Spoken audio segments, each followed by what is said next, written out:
I'm thrilled to bring Entrepreneur 20X to High-Tech Toronto for the first time ever. We have seen worthy competitors today who were selected from a long list of applicants. You may have already visited them in the exhibit hall at the E20X pavilion, but today you will get to see them in action.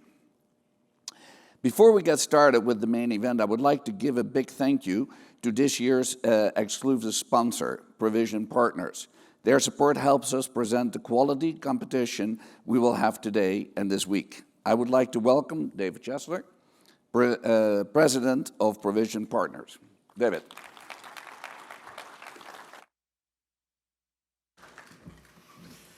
Good morning, and thank you very much for being here, and thank you again to HFTP for enabling us to support such an esteemed event. We at Provision Partners are very excited to help and support the industry. The area of concentration here with these startup founders is something that we should all applaud. This is braver than anything else in the world, where you take an idea and you bring it to fruition and convince others to support it and buy you. I think we are excited to be a part of that because we encourage constant change and the review in the industry. And by doing that, we think we're all going to improve and help others, not only our guests, but our colleagues. And I think that's what this industry is about.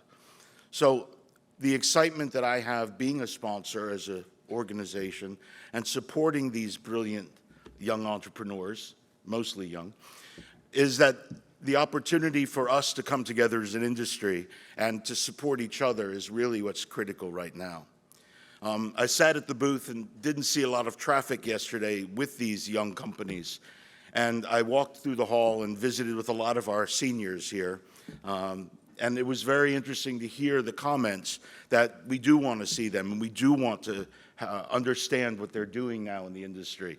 And it's that encouragement that I want to continue that conversation so that you do go visit them at the booth today and you do listen to the pitches and understand what they're doing, because it is going to help all of us in our industry. So keep encouraging, keep applauding, and we'll keep sponsoring. So thank you very much for attending. We look forward to seeing you at the booth and your rapt attention to these brilliant entrepreneurs. Thank you.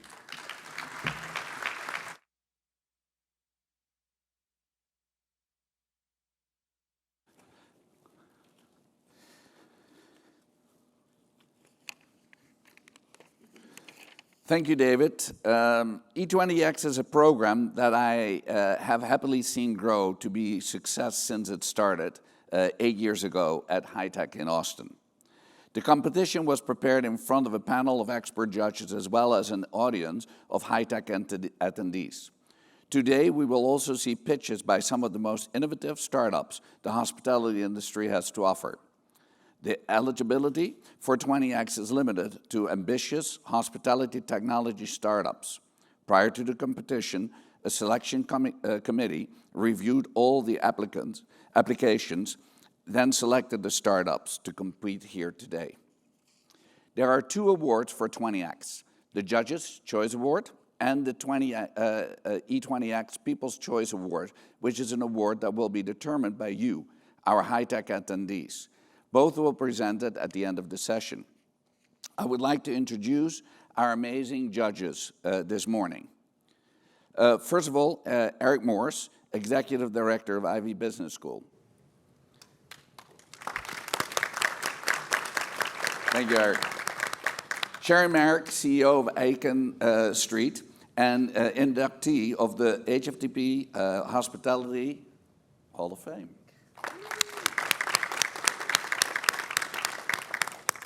Shannon McMillan, Vice President of Hotel Operations, Resorts World Las Vegas, as well as co-chair of the 2023 High-Tech Advisory Council. Thank you, Shannon. Sean Kanugu, disruption strategic bestseller author, former innovation expert for Deloitte, and High-Tech Toronto opening headliner. And my fellow inductee in the Hall of Fame, Prakash Shukla, Managing Partner of Wayfair VCs. Help me by welcoming and thanking the expert judges panel who are volunteering their time today.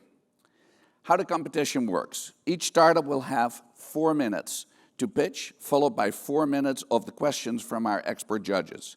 Each participant will be timed during this process, and the timing will be really strict. At the end of the competition, the judges will deliberate to determine the Judges' Choice Award. $5,000 will be awarded to the Judges' Choice Award, along with a trophy and the title. For the People's Choice Award, attendees and exhibitors may vote for their favorite startup through a ballot on Mentimeter while the judges are in deliberation. This winner may or may not match who the judges choose. The People's Choice Award will be announced at the end of the session as well.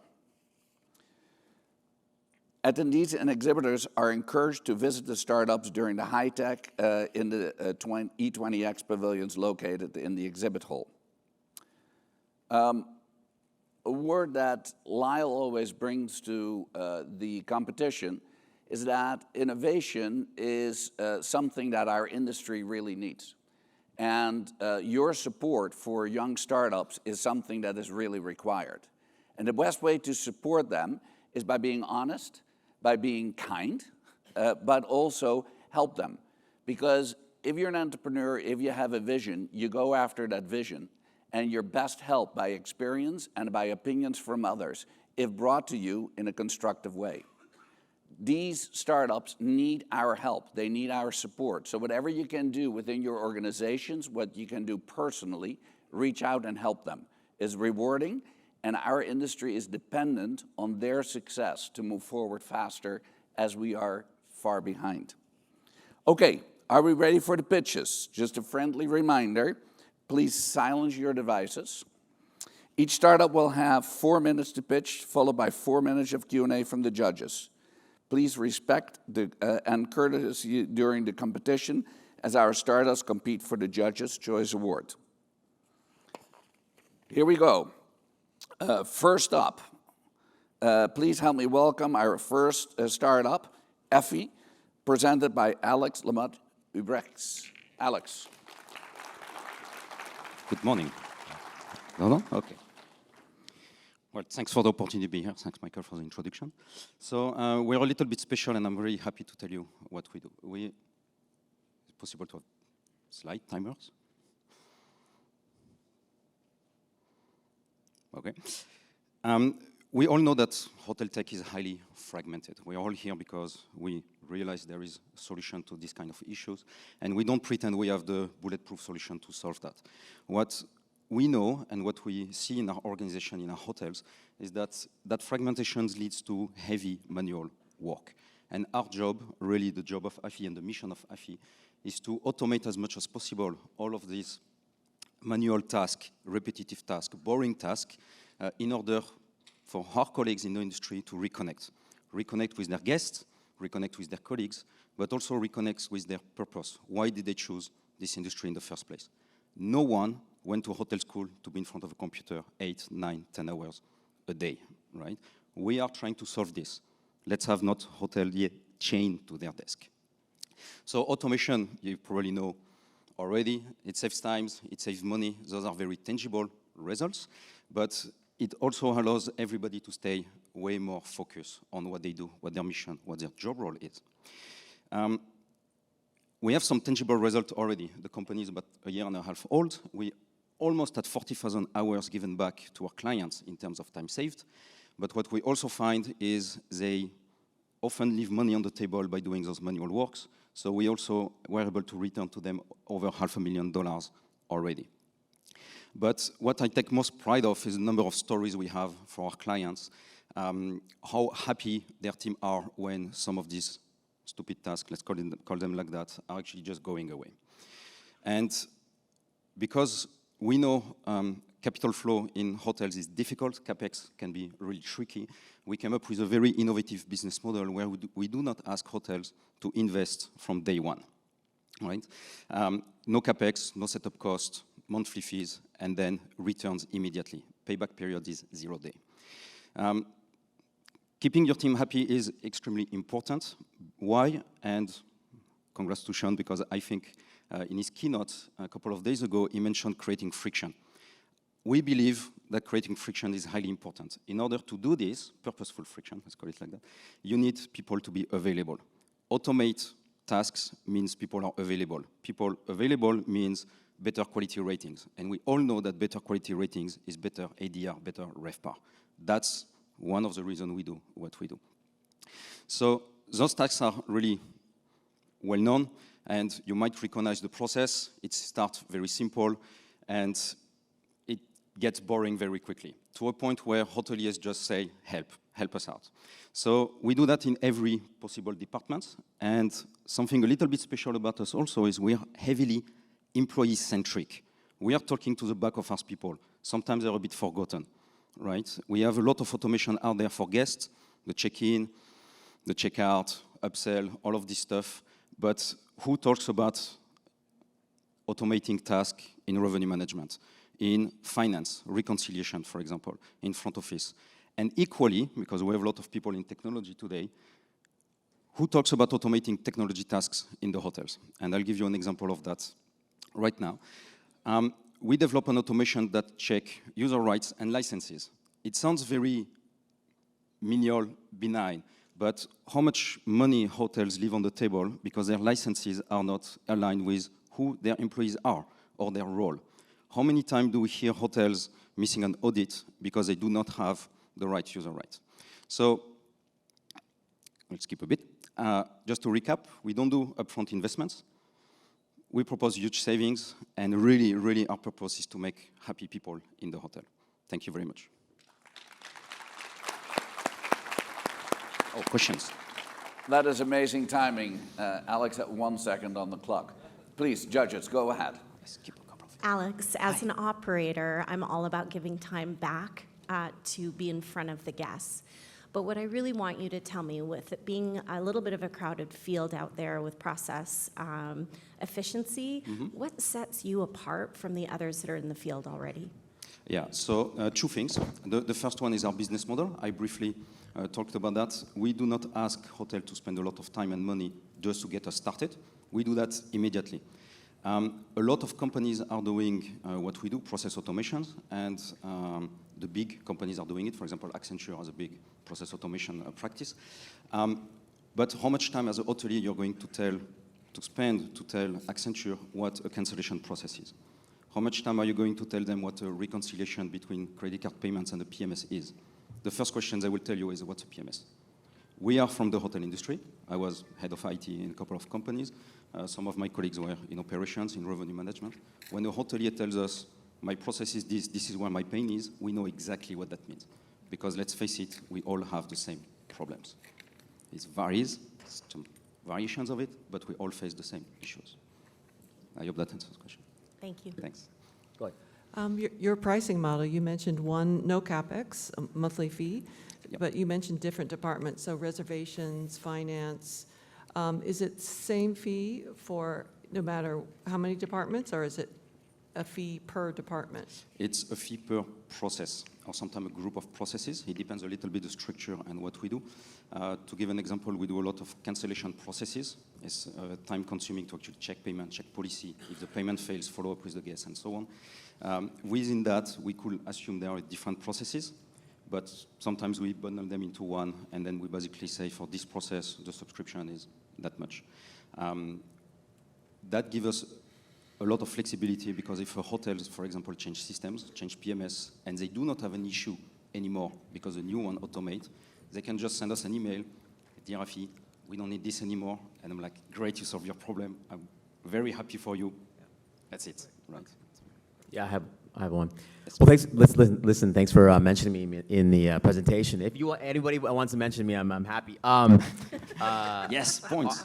So what's the difference? Because there's lots of RPA players out there, Blue Prism, UiPath. What's the difference between me actually going on those particular platforms and doing this kind of reconciliation? Like, what is the difference between those platforms and what you're doing, or are you leveraging them? Yeah, that's an awesome question. Thank you. We do leverage them. So we have a tech stack with partnerships, including UiPath and Microsoft, great partners of ours. And basically what we do is we make it accessible and available to hotels. Taking on a UiPath infrastructure, a UiPath or an RPA infrastructure, an RPA license is quite a hefty cost for small hotel companies. The very large ones might do it. We talk to a lot of people that already have an RPA practice. So are you white labeling the UiPath then? We actually develop on it and make it available. So we do managed services. So hotels tell us, this is my problem. I struggle with this. We automate it end to end.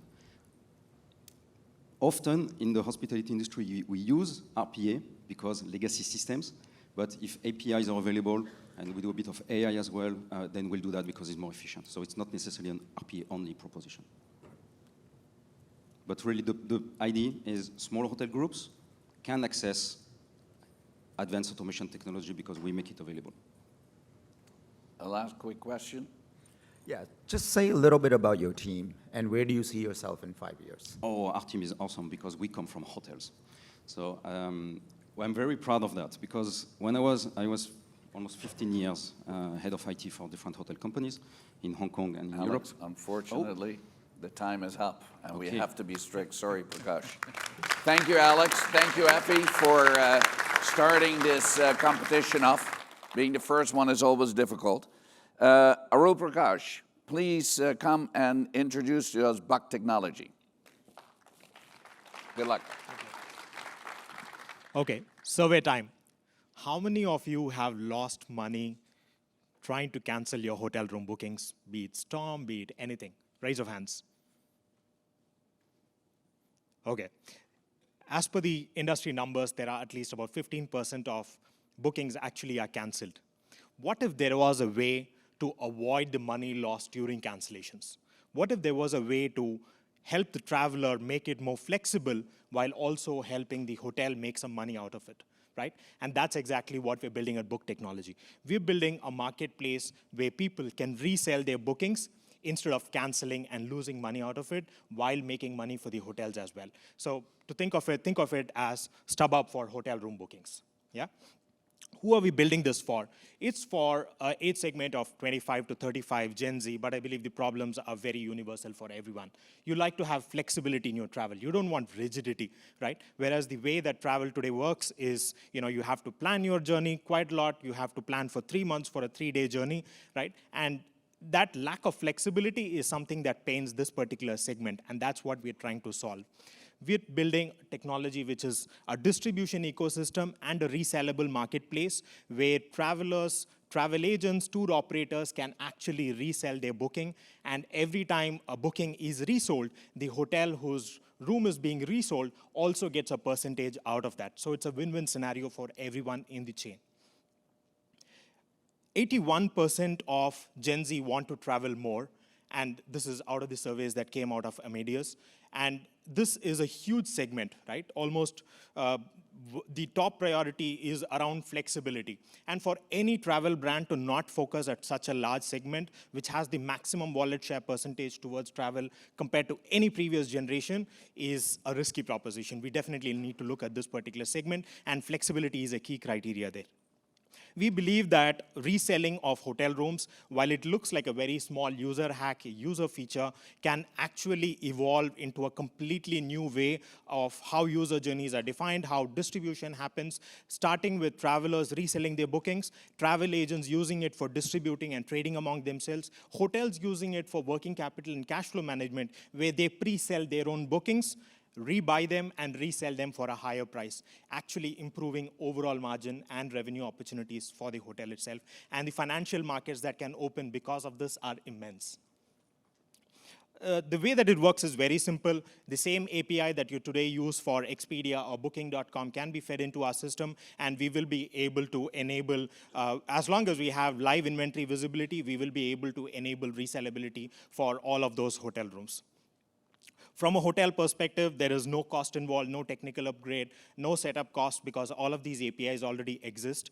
And there is no process change even from a reception desk perspective, because the name changes are sent via modified reservation through an API back to the hotel, so nothing changes from a guest or from a hotel perspective. And with the kind of transparency and visibility that we're able to offer to hotels, even beyond primary sale, which currently doesn't exist, it's a clear win-win scenario even for the hotels. Our revenue model is dependent on primary and secondary booking fee. So secondary trading fee is every time a transfer happens, we take a commission out of it as well, and also pass a certain commission of that back to the hotels. We've already built our platform. Our alpha version went live 2 months back, and the tradable marketplace is going to go live in 2 months. We've already partnered with Expedia and Priceline, onboarded 50 properties, and have started to onboard a lot of our initial early community members as well. As a team, I and Nikhil, along with a team of 8 members, have extensive experience in enterprise technology, travel technology. The rules are your mic goes off. Thank you. But you almost squeezed it in, so Yes. very good. Judges, please. Yeah, could I just really quickly, could you go back through your revenue model and revenue projections, perhaps? Sorry? Your revenue model and revenue projections. Yeah, so our revenue model, like I mentioned, is completely dependent on 2 things. One is primary booking fees, and the other is secondary market trading fees. Primary booking is the first time that the booking actually happens, and the secondary is every time the transfer happens. We do not work on a similar kind of an OTA model where I buy a room for $100 and sell it at $120, taking 20% cut. That's not our model.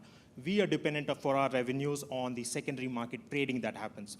Right? So it's going to create a network effect where the trading kind of continues to increase because people are going to now think, okay, when is an F1 race coming up? Let me buy those tickets, buy those bookings, and actually resell them at a higher price come close to the date. So the kind of speculation that is going to happen on this particular market is going to create a network effect, sort of a scale in terms of growth. And as per our projections for the next 5 years, by the end of 5 years, we should be having a revenue of anywhere between $85 to $100 million.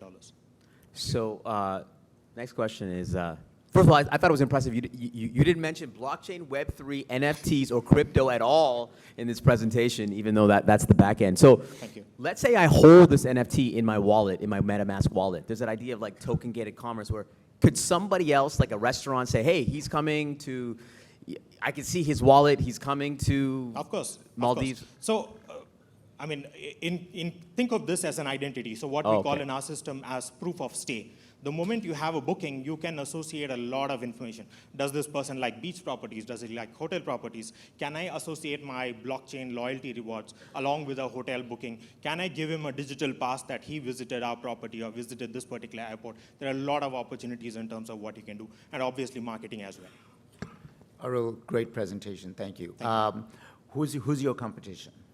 At this point, I would say that the closest competition, though this exact model doesn't exist, would be someone called Travala, largely because the customer segment that they're targeting is the same as us, which is 25 to 35 Gen Z blockchain aware kind of an audience. They do about $6 million per month. Just one follow-up. Tell me a little bit more about your team. I know you, Okay. you know, Sure. are you guys So- full-time? Sure. So we have 8 members in our team, right? And me and my co-founder, we've known each other for the last 20 years. And prior to this, we were working with Accenture, Tata Consultancy, KPMG, and we've worked with all the consumer-facing businesses. So we've built and we know how to build enterprise and consumer applications alike because we've done that for quite some time now, right? So that's the experience. And in fact, my co-founder has been working, both of us have been working with the startups earlier. He has been running his own startup in the travel tech space for the last 7 years.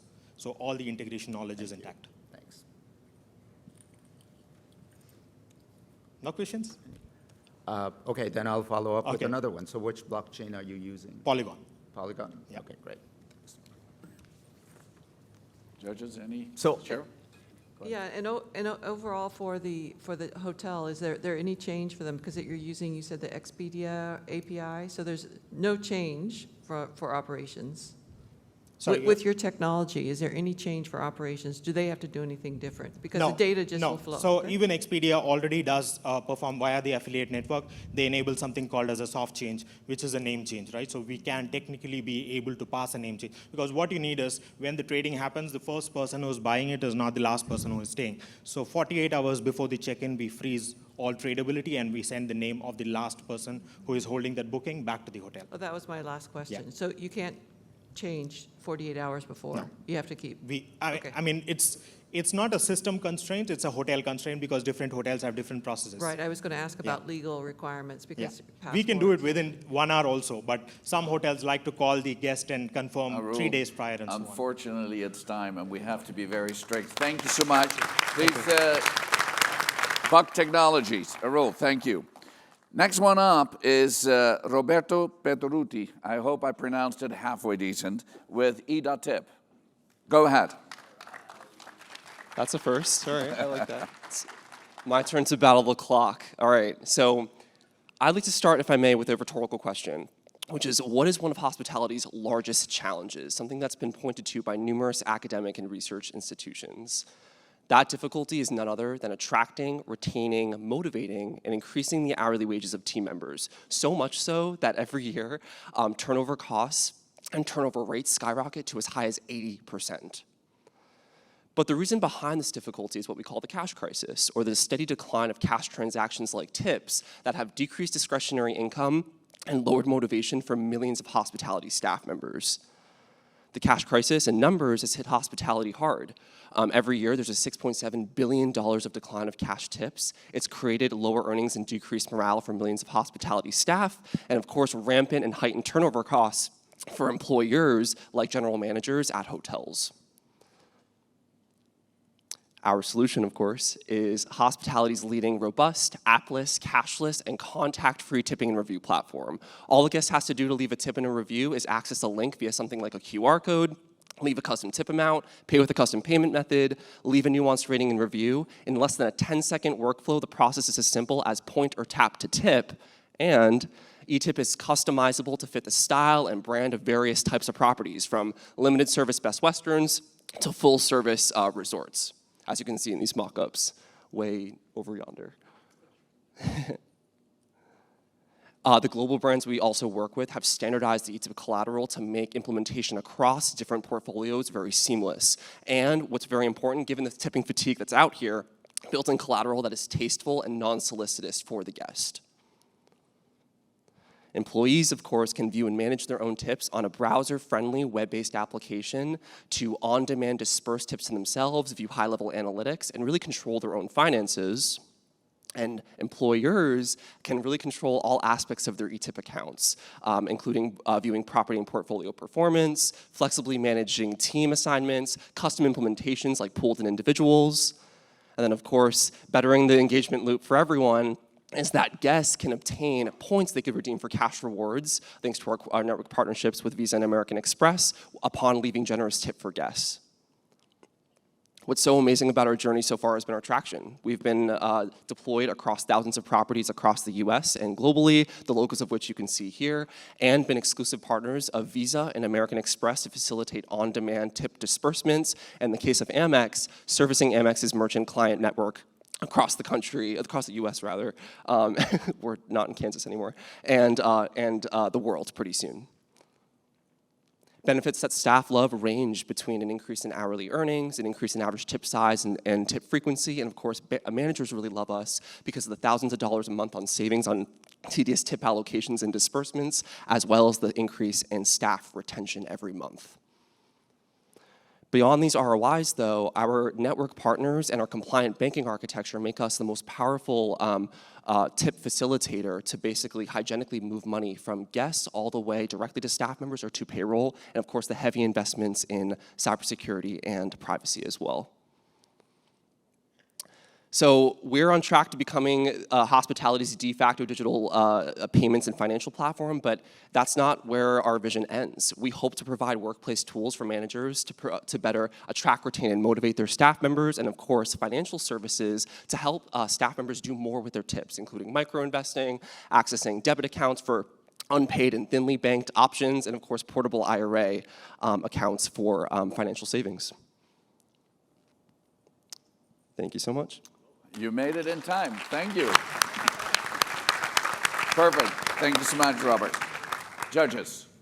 Yes, I just wanted to tell you how exciting this is from an operator to find a way to tip our employees when you don't have cash in your pocket, because many places are cashless now, and I don't know how many times I've been in a hotel room where I've wanted to leave money and I didn't have it with me. That being said, housekeeping is a very complicated business, especially in a volume environment. Can you talk a little bit about the back end? Because sometimes we service these rooms twice in a day. How do you know who gets what tip?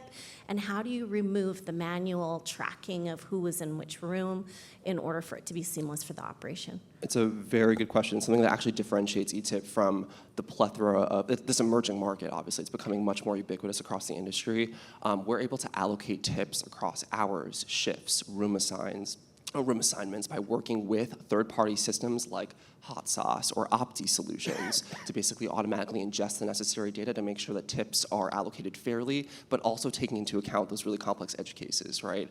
Double rooms, stayovers, contract versus W-2 employees, right? We really want to make sure we take into account, especially for large resorts with hundreds of employees. So, super important. Thank you. Yeah. And what's your revenue model? You didn't. Yes. How do you guys make money? There's a nominal per tip transaction fee. It can be covered by the business or by the location itself. Depending on the global brand SOPs, it could be one or the other or a combination. And then for the content, what we do is we charge a one-time fee to handle all the kind of the white glove implementation, the printing, design, and shipping, and then of course the platform itself. And just a follow-up, are you international? We're actually, in 2 weeks, we'll be in Canada. We just got so we work with banking sponsorships. We work with Evolve Bank in the US, and then we have People's Bank partnered in Canada as well. So we have a big portfolio that I'm gonna have my hands full deploying pretty soon after this conference. So, you know, the thing with tipping, I hate tipping. It's the most awkward thing in the world to tip. You're the worst judge for me then, right? To me, this is a psychological thing, and you know, part of tipping is seeing somebody and saying, "I appreciate you." But when everything is digital and transactional, you remove that, and you become less likely to tip if you don't see that person or you don't know where that money is going. So, I don't know if you observe that, or what's your take on that? It's a very good point. So there is an anonymity that any digital solution, I think, brings that makes it really hard to compete with something like cash tipping. What we do in our UI, and I showed the customizable interfaces before, is we surface the names. If of course a brand wants to surface a picture of the team or individual staff members, the technology is smart enough to surface those visuals to personalize the experience as much as possible. But per your point, there are cases in which actually businesses like the anonymity, right? They like to basically say that this is for the housekeeping team, right? And then the back end, the tips are kind of allocated accordingly. But especially for smaller hotels, there is definitely kind of an individual and customized interface in both the physical collateral and, of course, the digital interface. So that's a good point. We're trying to replicate kind of like that cash in-person transaction as much as possible. I'd follow up just a tiny bit on that quickly. First, I love the solution. I know I'd use it quite a bit.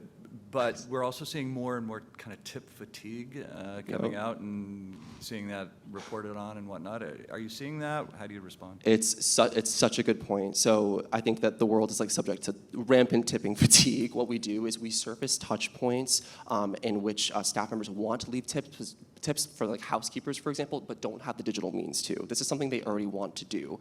But in the case of like a cafe asking for tips, we don't actually compete with that at all. Yeah. Robert, thank you so much. Thank you so much. An applause for Robert Etip. Next up is Alice Connolly with Lazi.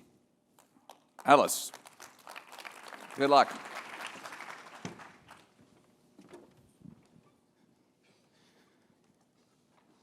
Thank you. Who was alive in 1983, by a show of hands? Keep them up, please, just for a second. Did you know that this was the year that the first major hotel brand released a points-based loyalty program? Well, you do now. Good. Keep your hands up. Who here is enrolled currently in more than 5 loyalty programs? Raise your other hand if you're enrolled in more than 10 loyalty programs. This is what you've been doing, asking for the loyalty gods to bring something that is much more operationally efficient and manageable within a hotel ecosystem. I'm here to talk today about Lassie. I'm here today to talk about loyalty, the power of now through instant rewards and instant gratification, and the power of self-selection. From a loyalty perspective, Mindsets are shifting, and gone are the days of giving complimentary bottles of water and free internet to acquire customers and drive loyalty. Who has this much in their bank? No hands? Maybe this gentleman with the glasses? No. Points liability is a challenge and a concern. What points liability also represents is unused experiences. If you want to enrich guest experiences, I'll ask you this: what's the best thing that you've received from trading in points within a hotel or hospitality environment?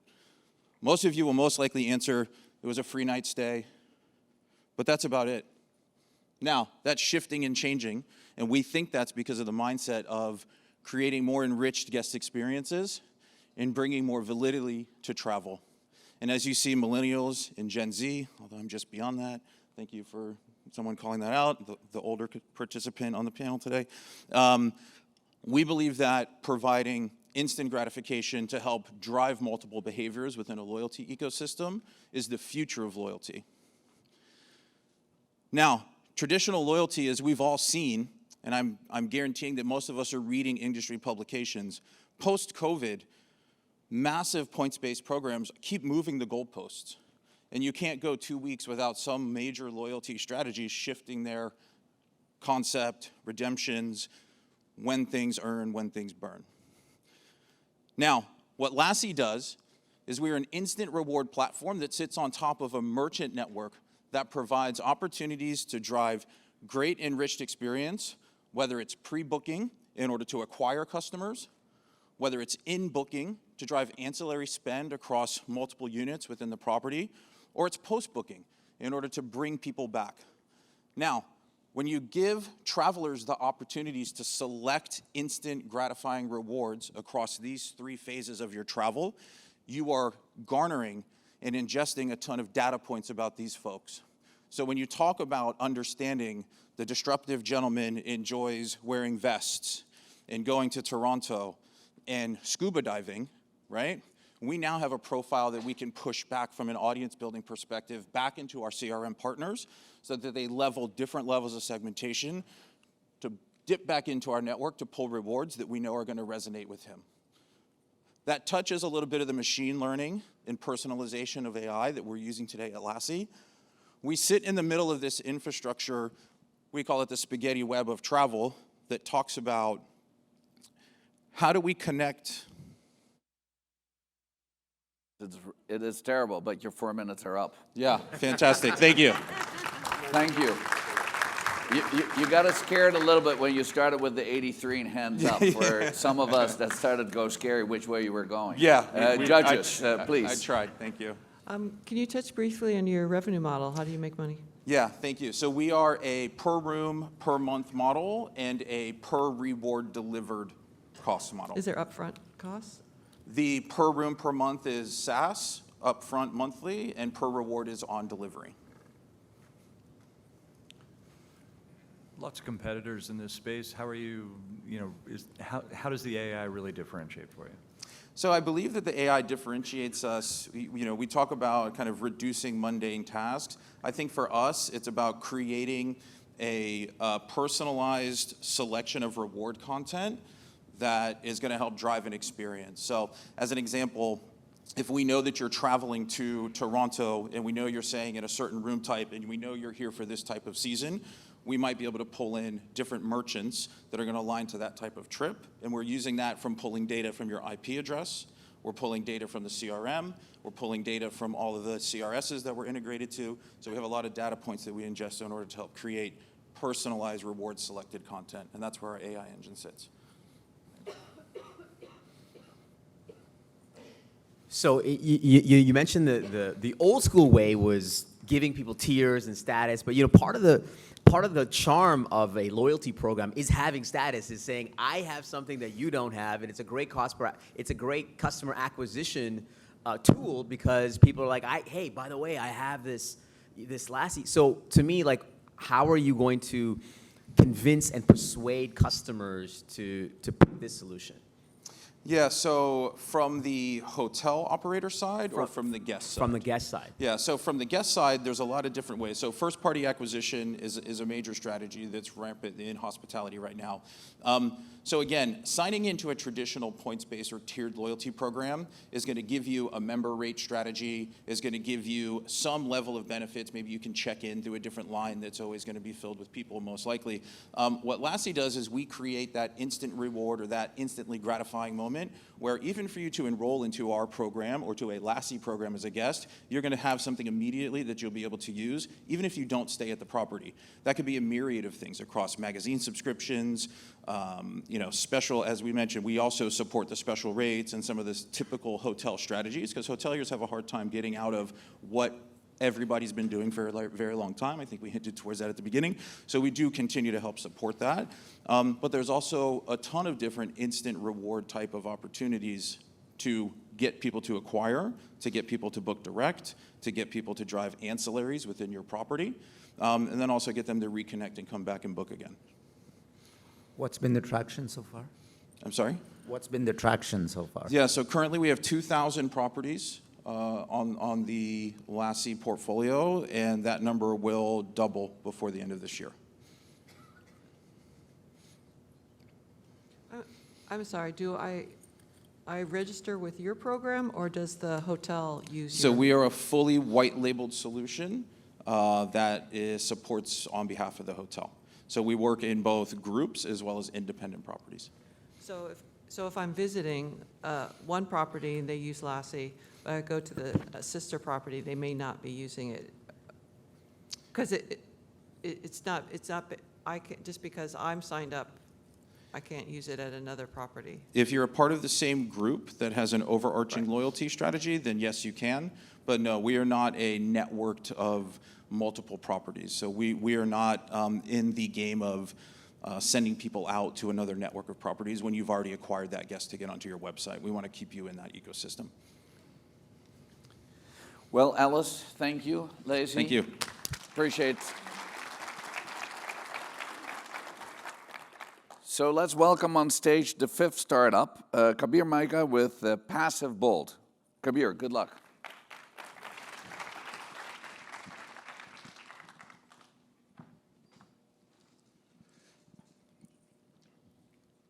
Hey now, can I get my seconds back? All right, I guess I gotta keep going. Now, imagine a world where you, the traveler, have sole control of your profile, which contains your verified identity data, your travel preferences, all securely stored on your smart devices. Now, picture being able to use the single traveler profile to seamlessly onboard and navigate across travel apps, websites, and even physical spaces like hotels and rental cars. No need to log in or register, no need for key cards or PIN codes, just instant personalized services. This isn't a dream. This is the promising future that we're building at Passive Bolt through self-sovereign identity, or SSI. SSI is part of the latest W3C standard, which leverages blockchain to decentralize data storage, so that each one of you becomes the custodian of your own personal identity information, which eliminates centralized honeypots that are a high-value target for hacking. SSI has significant support from emerging privacy laws and from large institutions, including large companies like Microsoft. At Passive Bolt, we patented and deployed KeyShare, which is the first ever SSI technology stack for the travel industry. So what that means is travelers have one place to store, control, and share their profiles with as many travel providers as they want, which allows them to receive access to hotels, rental cars, attractions, travel websites, and so much more. We launched it earlier this year with an initial focus on hotels. Hotels want to save money, but they also want to provide personalized guest services. However, guests are very hesitant to download an app with limited applicability, especially when it's just for one stay. And now they have to contend with privacy laws that can shave as much as 10% of global revenue. This is where KeyShare comes in. Guests are able to establish their profile independently using our decentralized app. They verify their identity, they can set their travel preferences, and hotels are able to connect with them and form a secure communication channel. Guests can leverage our platform to effectively access all of the services, such as automatically checking in, being able to receive access to a room, as well as asking property-related questions and so much more, all through a very intuitive interface that looks like they're texting. KeyShare is really appealing to guests preferring the convenience of a multi-purpose app. And if you're a hotel, you still own the guest relationship, and now you maintain access to an up-to-date travel profile. KeyShare simultaneously saves hotels money, vastly reduces the amount of sensitive data that hotels have to store, and it eliminates the legal jeopardy through compliance by design to all of the emerging privacy laws.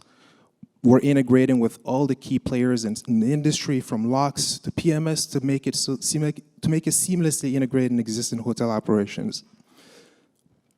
Our executive team has the rare in-depth expertise in both SSI and physical access control. Having contributed to the development of SSI itself through the W3C at MIT, and having developed and scaled keyless entry to 120 million cars globally with brands like Ford and GM. I invite you to join us. Thank you so much. Kabir, I think you just made it, so that was good. Judges. Well, I find this fascinating because, we've been watching the SSI development with Doug Rice and Nick Price, so it's great. I assume, are you pretty much the only vendor in our space right now with this? I haven't heard of anyone else, but do you know of any competition? We are the first that I'm aware of in this space. And your installs, I'm sorry, as a follow-up, are they in the U.S. or the international? Where are they? Your current installs? In the U.S. Okay. Can I just ask a follow-up question to that? How many hotels are you currently working with? So we've signed about 14 properties. We've deployed 2 so far, and we're looking to deploy the rest of them within the next couple of months. And in regards to terms and conditions, which can vary from hotel to hotel, do you have the guests sign off on those so legally they're binded for any charges, et cetera, that they would have at the hotel? Yeah, so that's as you mentioned, on a per property basis. But what we do is through our platform, we make sure that all the terms and service flow we're just a communication network, effectively, but they flow between the 2 sides, yes. Thank you. So, right now we're in like Web3 winter, crypto winter. Yeah. There's very few people that even have probably a MetaMask wallet in here or a sort of wallet. So as a user, though, you have to onboard the user on this, right? And get them, how will you do that, especially in this environment? Yeah, so the beauty is the user does not need to know that this is a Web3 interface or ecosystem. It looks very much like Web2. To you as a user, you see it as your one place to store the one profile, one traveler profile. It has all of your travel preferences, from your favorite wine to the fact that you like king beds and ocean views or whatever. And you're able to use that to instantly onboard any travel app, website, be able to use it to unlock any space or get access to attractions, etc., right? You download a travel provider's app, you don't have to go through a registration process. You open it, it just asks for consent, you hit consent, and you have access to all the services, all personalized, right? That's what you care about as a user. There's really no Web3 implications beyond that. Okay, thanks. Just to understand your development path, so you have the keys. What's next in terms of your modules you're developing? So what we really want to do is enable everyone else in the space. So really not just be in the, obviously, phase 2, just sell into one vertical, meaning hotels, but it's really enable companies from the travel industry across various sectors to be able to decentralize their operations as well and leverage that single profile so that they always have access to an up-to-date record. Because if you think about it, anytime you change your email address in one app or the other, you don't really go around changing it with every single app that you have, right, on your device. If you have a travel profile that updates, all the travel providers that you have a relationship with get the benefit of having access to the latest data that you make available to them. How many users do you have, and how quickly are you adding users? So we have about 5,000 with the first couple that we've deployed. What's great about hotels is obviously the transient nature of the stays, right? Every 2 to 3 days you have a different guest, which allows us to essentially mint new users, 2 to 3 every time that somebody stays in a room. Last question, judges? Yeah, and just, so in 5 years, where do you see yourself? So in 5 years, we see ourselves having about 26 million users, being 1,200 hotel properties, and having integrated as many travel websites and apps as possible so that we can provide them the benefit of that single profile, and also having enabled companies in the space. Kabir, thank you so much. Unfortunately, the time is up. Applause for Kabir with Passive Bold. Our sixth startup is pricing service by Matt Swartz. Good luck, Matt. You have 4 minutes.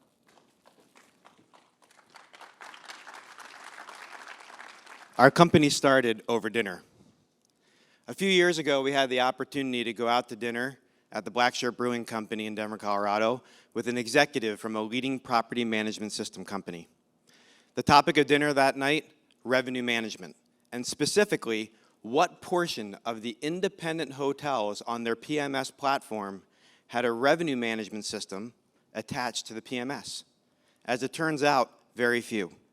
In fact, we later learned that 90% of the independent hotels out there don't have an RMS attached to their PMS. So how are they driving hotel room pricing? We didn't think the world needed another revenue management system. So instead, we left dinner that night inspired to build a fully autonomous, AI-based revenue management service. Now, one quick note. The PMS executive that night shared our enthusiasm for an AI-based pricing service, but they cautioned it would have to be advanced. When we asked how advanced, they said as sophisticated as the pricing you find on Amazon.com and Alibaba, the Amazon of China. We smiled. Now's a good time to mention that my two co-founders are both tenured academic professors in the fields of machine learning and artificial intelligence. And both professors have done consulting work on pricing algorithms for, you guessed it, Alibaba. In fact, one of those professors is with us here today, all the way from Hong Kong. We coded our pricing service from scratch using the latest academic research in machine learning and artificial intelligence. And in December of 2021, we went live with our first hotel customer, the Yorktown Beach Hotel in Yorktown, Virginia. In a minute, you will hear from Matt Bowery, the hotel GM, and he will tell you that he has not set a single price since. Over the past 18 months, we've continued to add more hotel customers and more partners. PMS partners like Stay in Touch, Muse, and Opera, and data partners like OTA Insight for competitor pricing and NOAA for weather data. At this point in the pitch, you're probably asking yourself 3 questions. 1, does it work? 2, are customers willing to pay for it? And 3, does it scale? I'm happy to say the answer to all 3 questions are yes, yes, and yes. And now let's hear from Matt. My name is Matt Bowery. I'm the owner and general manager and oftentimes front desk clerk at the Yorktown Beach Hotel located here in Yorktown, Virginia.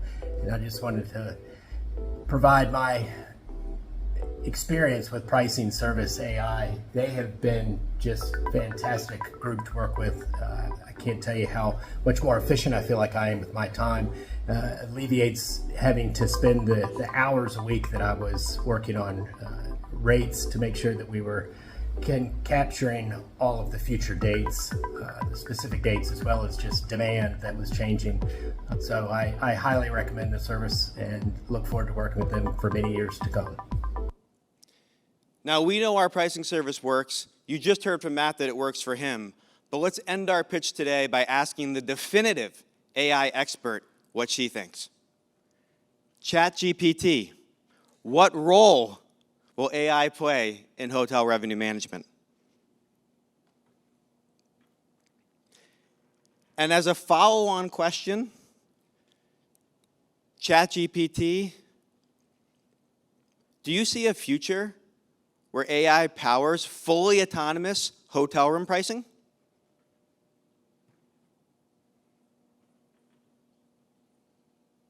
Thank you very much.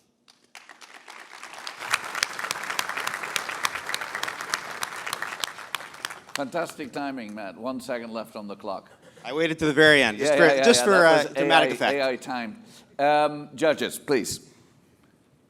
You talked about revenue increasing for these properties. Can you tell us a little bit about how that's really working out in the field? Sure. So what we found at the hotels where we've gone live is two major effects. One is for the hotels, that 90% that don't have a revenue manager or a revenue management system, oftentimes the GM or someone else at the hotel was setting the price, and that was taking them 10 to 15 hours a week. We've given them all that time back to spend on creating amazing guest experiences and working on coaching associates. And two, on the revenue side, every hotel that we've gone live with has seen a revenue increase from what they were pricing with before. And how do you make money, just to follow up with that? What's What's your revenue model?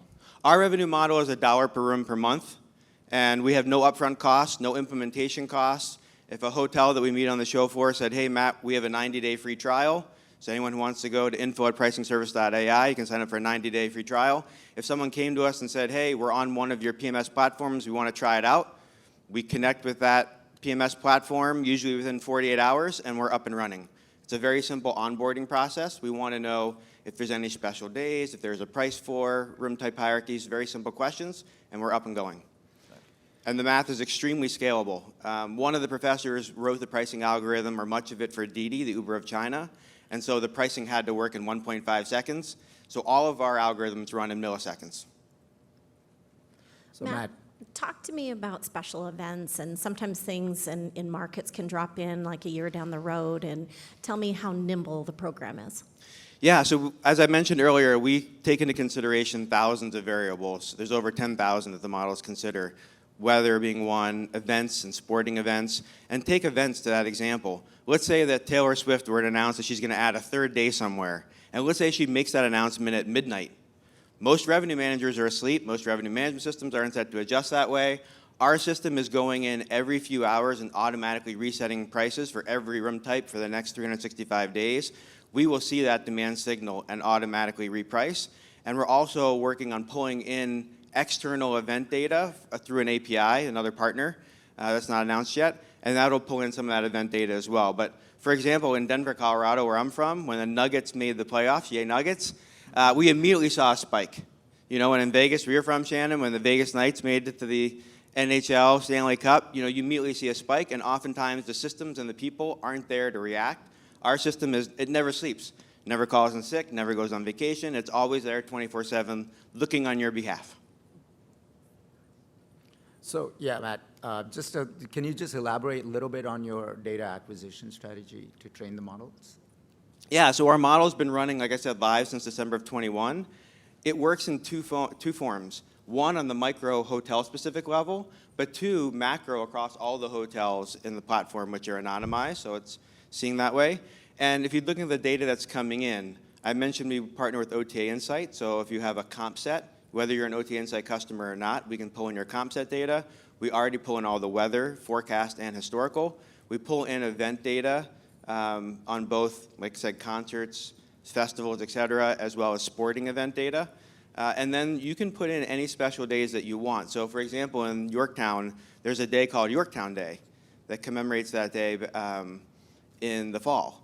And that day is probably not on anyone else's, calendar except for in Yorktown, Virginia. And so for those folks, we know in advance, and the model learns. So hey, next year it's Yorktown Day again. Oh, wait a minute, Yorktown Day switched from a Saturday to a Friday. I better automatically adjust the prices on Friday. So if you think of holidays like July 4th, it's smart enough to figure that out. Thanks. Ladies and gentlemen, Matt, Pricing Service. Thank you. Thank you very much. Thank you, Matt. And our seventh startup, the last one, please welcome Raja Epsilon with WorkSpot. Raja, good luck. Yeah, thank you, High Tech. This is Raja Epsilon, founder and CEO of WorkSpot. Let me start with WorkSpot's perspective on the guest and host paradigm in the hotel. The hotel industry has substantially invested in improving the guest experience. However, hoteliers as hosts are continuously seeking ways to gain a competitive edge and increase profitability. In this new era of guest and host dynamics, we can enhance the guest experience by actively engaging and empowering the hosts. We call this concept the total hotel experience. Introducing WorkSpot, your complete hotel operating system that focuses on the owner, GM, and hotel staff experience. Designed by hoteliers for hoteliers to address challenges in the back of the house. The total hotel experience, your new keys to success. All right. So problems we try to solve for is people, productivity, and profitability. As you know, the industry is struggling in hiring, engaging, and retaining hotel staff. The marketplace is crowded with point solutions, and with poor integration, it puts extraordinary burden on the hotel staff. Hotel owners are struggling to manage the rise in expense, both in the labor and in insurance, as well as in overall operational expense. Solutions, as the video showed, employee experience drives the guest experience. So we built end-to-end HR engagement platform. We invested in the most important asset of a hotel, its people. We built a hyper-connected operational platform that provides an entire operational overview right at the fingertip of the general manager. For the owner, we built a business intelligence dashboard that provides real-time data access anytime, anywhere. As you know, the profitability, the occupancy is going up, but the owners are really struggling. So I present to you WorkSpot's holistic entire back office ecosystem, powered by artificial intelligence, the latest and best breed of technology, has high security, can be scalable, and highly available. So when we started our journey, we really tried to focus on the labor piece, how to optimize the labor. But the product really impressed and pleasantly surprised us. You can see the profitability went up by 16.5%. With the labor, we got a savings of $145,000 annual savings, and the insurance premium, which is a big problem in the hotel industry, it got reduced by 30%. So the highlight of the product is it's very ease of use is awesome for small hotels. For large property owners, it's a single dashboard that rolls up all the data into from all the hotels into a single dashboard. And then we got a very sophisticated thought leadership group that drives our strategy forward. We got it all from 5-room motels all the way up to 500-room Hiltons. We spent a lot of time perfecting the problem and solution, but last year, after the launch, 70 hotels in 8 months, we crossed our 100 hotel mark now, and 3x pipeline in the growth. Well, that's our story. Thank you. Ready for questions. Thank you, Raja. Fantastic. Thank you. Judges, 4 minutes for questions. So how many different systems do you have integrated with this? How many PMS? So it's more than a dozen. Since we launched the product last year, Choice is our preferred vendor. So we got API integration. And we also integrate with Hotel Key, which is part of Hilton and was part of G6. And we got about half a dozen contracts in place for PMS. And Muse is also in the roadmap for this year. But currently, all the hotels that we have, our churn is almost zero. So there is a file drop that's very easy to drop the file and get all the housekeeping done within the platform. Can you tell me a little bit more about the competition and where your value proposition The competition? is? Yeah. Well, until last year, I thought we are the only ones because it's a complete back office platform, as you saw. But then Actable came, which rolls up 4 products into one company, right? But I still feel we have a competitive advantage because our entire product is completely built ground up, whereas, Actable has a rolled up strategy, but, that's kind of close to what I can think is closest to our competition. Thank you. So one of the problems of implementing something like this across the entire hotel is around change management and getting. It's really a people problem at the end of the day, right? I'm sure the solution is beautiful and user intuitive, but how do you deal with that change management piece?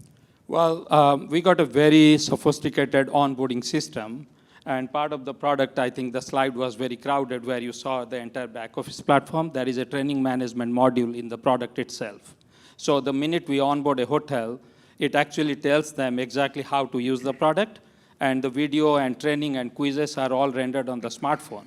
So the product really drives a change in culture, right? So when you looked at the ROI of profitability going up, your expenses going down, change management is the name of the game. So does your team go there, like boots on ground, like physical people going down and helping them out with this, or is it just like plug and play?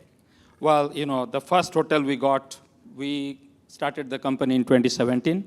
First company we got in 2017, I stayed in the hotel and onboarded the hotel. Right. But after that, my team has been going 2018, 2019. But then the 100 hotels that came in, we have automated this, so everything is virtual. So we don't need to go anymore, but sometimes we do.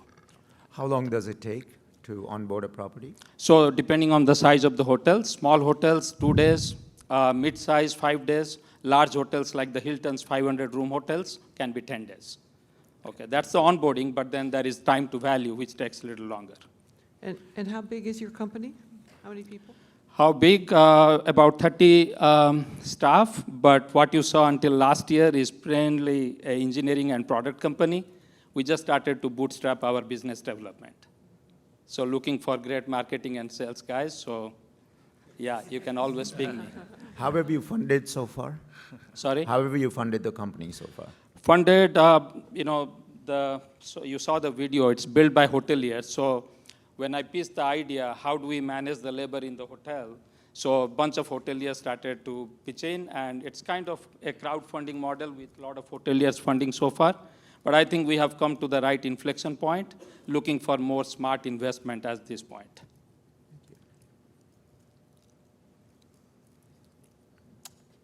Are you only installed in the US or also international?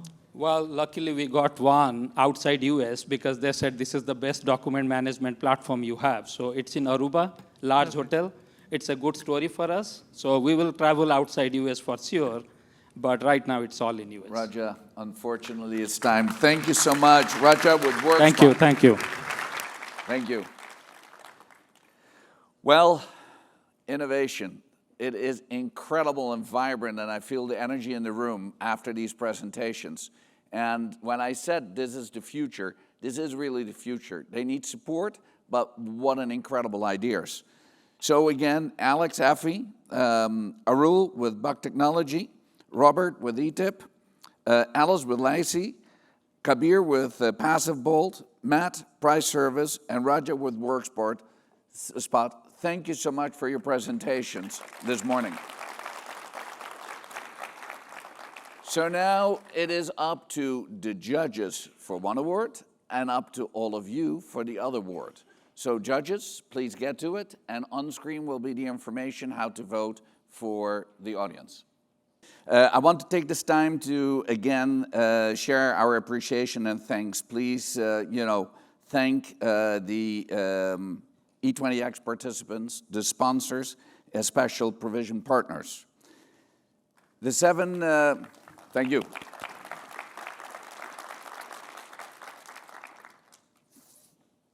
Thanks to our fantastic mentors who volunteered their time to help the startup prepare for the competition. And thanks to you, amazing expert judges. Thank you to the provision partners for sponsoring this exciting program. And to all of you for our audience for being here to listen and support hospitality innovation. I just was part and listening into the deliberation. My God, that was serious. However, I got a little note from HFTP that I won an award as well for staying on script, which was not easy for me. So let's go to the real awards. First, we will announce the 2023 Judges' Choice Award. This is the selection from the judges after intense deliberation, and I witnessed it. The winner is not only awarded the trophy, but also a prize of $5,000. David, can I ask you to join me up here and hand out the trophy to the winner?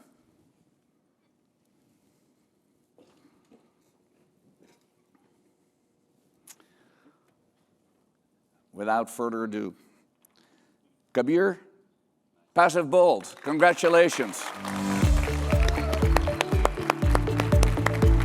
Congratulations, my friend.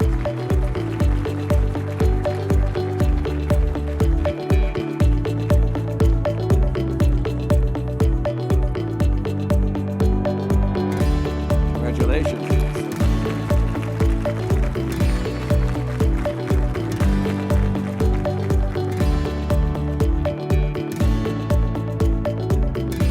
Thank you.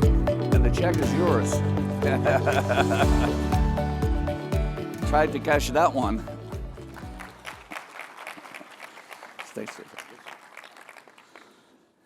And then we honor to announce the People's Choice Award. You guys voted. You were faster than the judges, may I add? And for that, I would like to invite up on stage Matt, Pricing Services.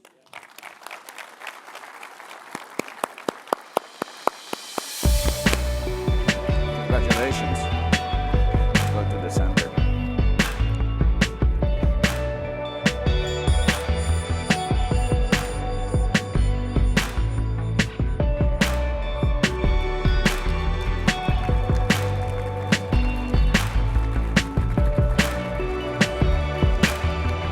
Thank you. Congratulations.